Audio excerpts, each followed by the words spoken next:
All right, guys. So I want to compare make this other quick video.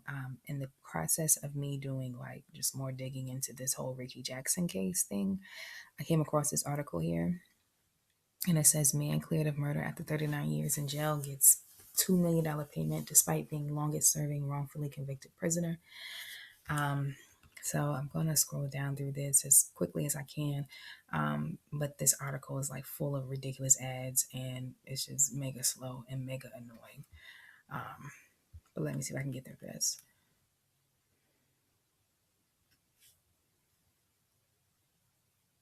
Okay, so it says an Ohio man spent nearly 40 years behind bars for a murder he did not commit will receive $2 million from the state as compensation for his wrongful imprisonment.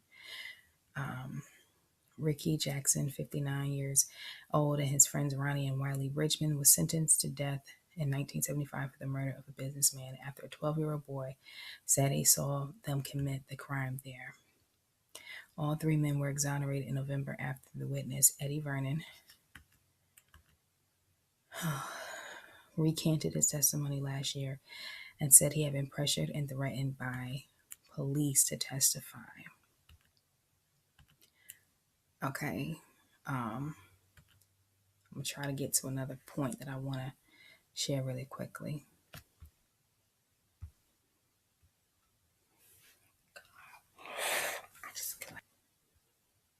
Okay. It says Jackson, who was the longest serving wrongfully convicted prisoner, was awarded $1 million on Thursday as a down payment, according to Cleveland.com. The figure is computed for the state's base rate for wrongful conviction compensation, which stands at $40,330 per year in jail. The number is then adjusted for inflation. Like, the fact that they have an actual budget for this is ridiculous, to be honest with you. In addition to the tax-free $2 million award, Jackson will also receive an undetermined sum of money to account for the wages he lost while in prison, according to his attorney, Michelle Berry. Berry said she believes the amount, which is determined by an expert, will be substantial as Jackson has shown himself to be an incredibly talented and wise person since his release. The career path he could have taken will be worked out by the expert, she told Cleveland.com. He could have gone in any number of directions.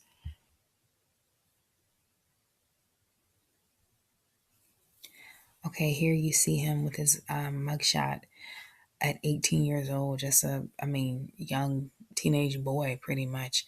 And then on the right is where he is today at 59, or at least at the time of this article, after 2014, after 39 years in prison. That's just mind blowing to me, actually.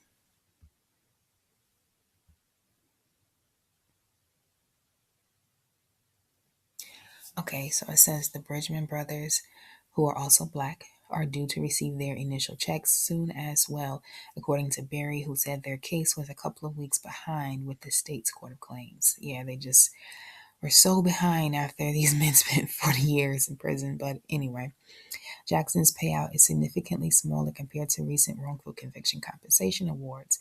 Just yesterday, an Illinois man, who I'm pretty sure was black as well, spent nearly 20 years in jail after being wrongfully imprisoned for rape and murder, received a $20 million settlement, setting a new national record. He received about $1 million for each year spent behind bars. Jackson, in comparison, received about $51,000. Again, I don't know if these men are. I don't know if that man in Illinois is black or not. I'm assuming he is because all the people that I know that are wrongfully convicted and are innocent from today's time, even back to the 1930s, were black people, black men in particular. So the fact that he got a $20 million settlement, and they said that's a new national record. How about you guys stop wrongfully convicting people? How about that? Set that, make that be a national record. How about that? Okay.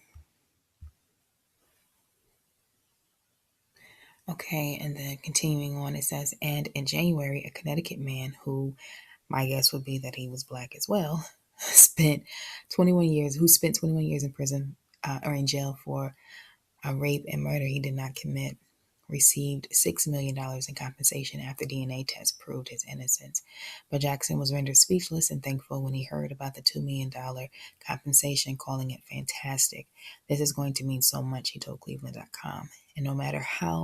And and no matter the amount of money, Jackson and the Bridgeman brothers all have scars that they, well, this is a quote, all have scars that we are never going to be able to recover from, he recently told Fusion.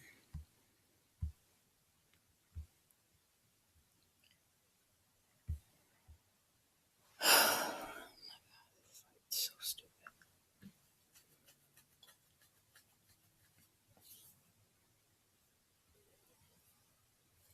Okay, and you can see the picture of the brothers there, the Bridgman brothers there. And so I'm going to read this also. It says, I think the opportunity for justice to be served was lost the day we went to court, said Jackson, who said he will never forget the fact that he doesn't have kids. But Jackson said he did not feel bitter or spiteful. That's something that happened. Everyone is going through something in their life. This was our something. What we lost is gone. We can't ever recapture it. Jackson was 18 when he was convicted of the May 19, 1975 murder of Cleveland businessman Harry Franks, who was attacked, robbed, and shot to death. The Bridgman brothers and Jackson had walked past the crime scene and inquired what happened. They became prime suspects not long after. So just in them walking by, somehow found them as necessary as being considered suspects, prime suspects at that. I mean, it's just stupid.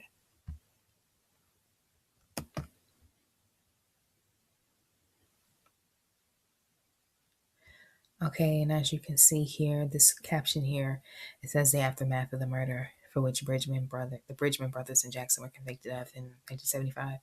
This is the dead body of the businessman Harry Franks. As you can see, he's a white man, and as you can see, the police officer is a white man as well.